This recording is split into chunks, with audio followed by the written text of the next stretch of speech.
नमस्ते, जय गौ माता, जय गोपाल। आज हम मौन गौशाला दाता बाड़मेर में करीब पिछले 5 साल से हम भारतीय संस्कृति आयुर्वेद पर अध्ययन कर रहे। तो ये आज हमारा ये चैत्र मास का हनुमान जी जैसे महर्षियों की जयंती लोग कह रहे हैं, ऐसे महापुरुषों ने हमें बहुत कुछ सिखाया। और शुक्ल पक्ष है, शुक्ल पक्ष का अर्थ है चंद्रमा की बढ़ती हुई गति में, बढ़ती हुई चंद्रमा के सानिध्य में। हमारी भारतीय संस्कृति बोलती है प्रकृति चंद्रमा के सानिध्य में अपना जो है नया निर्माण करती है। तो भारत बहुत वैज्ञानिक देश था। पिछले 5000 वर्षों से जो है भारतीय संस्कृति में थोड़ी थोड़ी हानि शुरू हुई और आज इस देश में बहुत ज़्यादा रोग बढ़ गया है।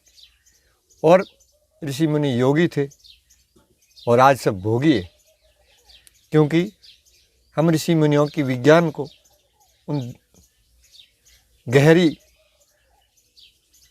विज्ञान को जानते नहीं। हम अगर प्रकृति में सभी प्राणियों को अगर देखे भी जिए कि ये सभी जो है रोगी हो ही नहीं रहे, प्रकृति ने जितना उनको ज्ञान दिया उनके अनुसार चलते।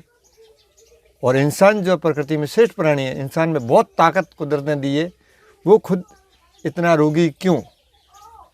क्योंकि जो है इंसान में जो है ये पिछले जब से इस देश में मुग़ल आए, मुग़लों ने जो है हमें 4 चीज़ें भारत में जो हमारी प्रकृति को नुकसान कर रही है वो दी। काली भैंस, काली बकरी, काला अफीम और दुर्गंधी चीज़ जर्दा। वो अगर हमारे पास रहे, अगर उसको हम जलाते हैं तो पूरा वायुमंडल जहरीला हो जाता है।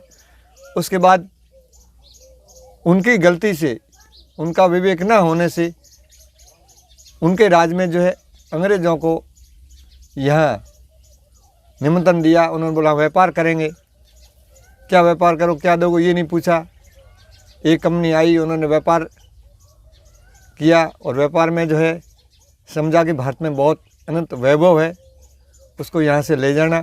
और यहाँ जो है फिर जो है अंग्रेज़ों ने वहाँ बैठे बैठे इसको और ज़्यादा गुलाम बनाना। तो क्या करना चाहिए? हमारी संस्कृति की जो मूल जो है भारतीय पद्धति, वैदिक ज्ञान, हमारी गौ माता, हमारे यहाँ के चरित्र जो निर्माण की जो नियम था, चरित्र को कैसे गिराया जाए, ये सारा षड्यंत्र से एक मैकाले नाम के, मैकाले का अर्थ होता है जिसमें अहंकार और पागल हो, उसने 17 साल गहरा रिसर्च किया कि भारत को अगर गुलाम बनाना तो पूरे भारत के कानून ख़त्म करके उन्होंने अपने कानून 2 फरवरी 1835 को हमारा गुरुकुली पद्धति ख़त्म करके अंग्रेज़ कैसे रहते हैं, क्या करते हैं, वो पढ़ाना शुरू किया। 1760 में जो 3 खतरनाक कानून, गौ हत्या, शराब और वेश्यावृत्ति। शराब इतना खराब है, अगर हाथ लगाए तो भी बुद्धि खराब होती है। गौ माता पूरी प्रकृति की माँ है, उसको काटना। और हमारा देश चरित्रवान देश है। चरित्रवान देश में ही जो है ऋषि मुनि पैदा होंगे, योगी होंगे। राम जी जैसे बहुत बड़े योगियों ने बहुत गहराई समझाया कि जहाँ कामना रहती है वहाँ तो ऋषि मुनियों को रहना ही नहीं चाहिए, और वहाँ मातृशक्ति को रखना ही नहीं चाहिए। और वहाँ अगर नया निर्माण माता जी आने वाली ऋषि को तैयार करेगी तो वहाँ कामना बिल्कुल नहीं होनी चाहिए। ये ज्ञान भगवान राम ने जो है वन में, जहाँ विश्वामित्र जी, हनुमान जी रहते थे, राम जी वहाँ गए जंगल में, क्योंकि प्रकृति की अपार पावर रहती है, पहाड़ में बहुत ताकत होती है।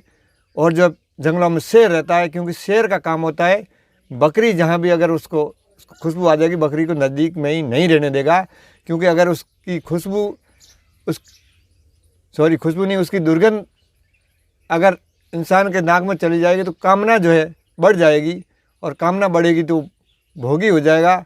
इसलिए उसको निकट ना रहे। और वो जो है आज हमने घर घर बांध रखी है। और क्योंकि कामना का अर्थ होता है भोग और संग्रह, भोगे और थोड़ा और इकट्ठा करने। कितना इकट्ठा करे?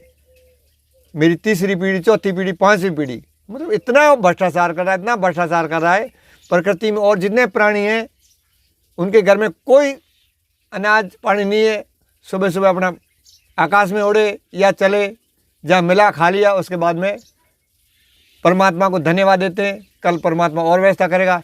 और इंसान को इतनी बुद्धि दी और वो इतना लोभ में जा रहा है, तो लोभ जो है अपने आप में बहुत बड़ा प्रकृति के साथ अन्याय कर्म में प्रकृति के सभी प्राणियों का जो है सभी के हिस्से का अपने पास रखता है और धन बहुत ज़्यादा इकट्ठा करके वो 3 काम सोचता है, मुझे बहुत बड़ा बंगला चाहिए, एक बड़ी गाड़ी चाहिए और मेरे पास बहुत धन हो, मैं सारी दुनिया को खिलाऊं और मैं अपना नाम कमाऊं। तो ऐसे ऋषि मुनि तो अपने आप में बहुत बड़े वैज्ञानिक थे कि मैं नाम की कोई चीज़ है ही नहीं। एक परमाणु से लेकर ब्रह्मांड तक सारी सृष्टि ईश्वर की बनाई ये प्रकृति जो है आपके साधना के लिए बनी है। इस पूरे को शुद्ध रखना है, सभी प्राणियों को शुद्ध हवा, शुद्ध पानी और शुद्ध भोजन मिलना चाहिए। इसलिए वो पवन की पूजा करते थे। पवन शब्द का अर्थ होता है जिस हवा में खुशबू आती हो। और आज हम सब जिन गाड़ियों में चल रहे, उन गाड़ियों में डीजल पेट्रोल जल रहा है। डीजल पेट्रोल धरती माँ का खून है। माँ का खून जला के हम जी रहे और सब प्राणियों को दे रहे हवा में। ये बहुत दुख की बात है, हम सही नहीं कर रहे। अपने आप को पूछिए कि आप अपने भोग के लिए धरती माँ पूरी को ख़त्म कर रहे हैं, पहाड़ को काट रहे हैं, धरती के खून को निकाल के जला रहे हैं और घर बना रहे। अरे घर का अर्थ होता है आप बना कुछ नहीं रहे हो, घर का अर्थ होता है घट घट में रमना। सारी सृष्टि में जितने प्राणी हो ईश्वर ने बनाए, आप नहीं बना सकते हो। आप तो ईश्वर की बनाई चीज़ को मिटा सकते हो, बनाना ये बहुत असंभव है, क्योंकि एक परमाणु भी आप नहीं बना सकते, पहले बनाया हुआ है। प्रकृति में सारे जितने भी जीव है वो परमात्मा की बनाई मूर्तियाँ हैं, उनसे आप प्रेम करिए। मगर हमारे आजकल के जो है आध्यात्मिक में इतनी कमी है कि भगवान को दोबारा से निर्माण करे। भगवान का पूरा ब्रह्मांड ये तो निर्माण हुआ है, इसके साथ जुड़िए, इसके साथ जानिए, इसके साथ जिए। अपने हर प्राणी के हृदय में, आपके हृदय में, वही सभी के हृदय में वो दिव्य शक्ति है, उस शक्ति से जुड़िए और अपने हृदय में सूर्य की तरह एकदम प्रकाश होना चाहिए। हम सभी को अपने अंदर उस दिव्य शक्ति को देखना चाहिए, अंदर की तरह जो है हमारे यात्रा करनी चाहिए। और दुनिया जो है बाहर जा रही, मैं चंद्रमा पर जा रहा हूँ, चंद्रमा तेरे अंदर, सूर्य तेरे अंदर, तारे तेरे अंदर, नदियाँ अंदर, इस ब्रह्मांड का सारा विज्ञान इस शरीर के अंदर है। क्योंकि जब अंदर सूर्य और चंद्रमा है नहीं, अंदर अंधेरा है, तो अंदर बड़ा डर लगता है। ऐसे कामी जो है डर के मारे पता नहीं 1 टीका 2 टीका 3 टीका जहर खा रहे। अरे ऋषि मुनियों ने जो है अमृत दिया। अमृत का अर्थ है शुद्ध भोजन, शुद्ध पानी, शुद्ध हवा, सभी के साथ प्रेम। इतना दिव्य विज्ञान जो है आत्मा में जिए। आत्मा अजर अमर है। शरीर का जो है, शरीर जो है अपने रूप को बदलेगा। ये जो जैसे एक बर्फ़ का ढेला होता है, गर्म होगा तो पानी हो जाएगा, गर्म करोगे तो भाप बन जाएगा, पानी कोई ख़त्म नहीं होता। ऐसे शरीर 5 चीज़ों से बना है, फिर 5वां वापस चला जाएगा, एक परमाणु भी नष्ट होता नहीं। ऐसा ऋषि मुनियों का दिव्य विज्ञान आता था पहले, जिनको योगी बोलते हैं। आज इस शरीर के साथ इतना जो है मोह और वो है, और इस शरीर को इतना भोग रहे हैं, और ज़्यादा भोगेंगे तो शरीर जो अपना आप रोगी होगा और सड़ के मरेगा। तो हमारे ऋषि मुनियों ने कितना गहरा डीपली ज्ञान दिया। हमें भी इस राम जी के बताए रास्ते पे, राम जी के देश में, राम राज्य का अर्थ है सभी प्राणी सुखी हो, सभी हमारे भाई आनंद से रहें।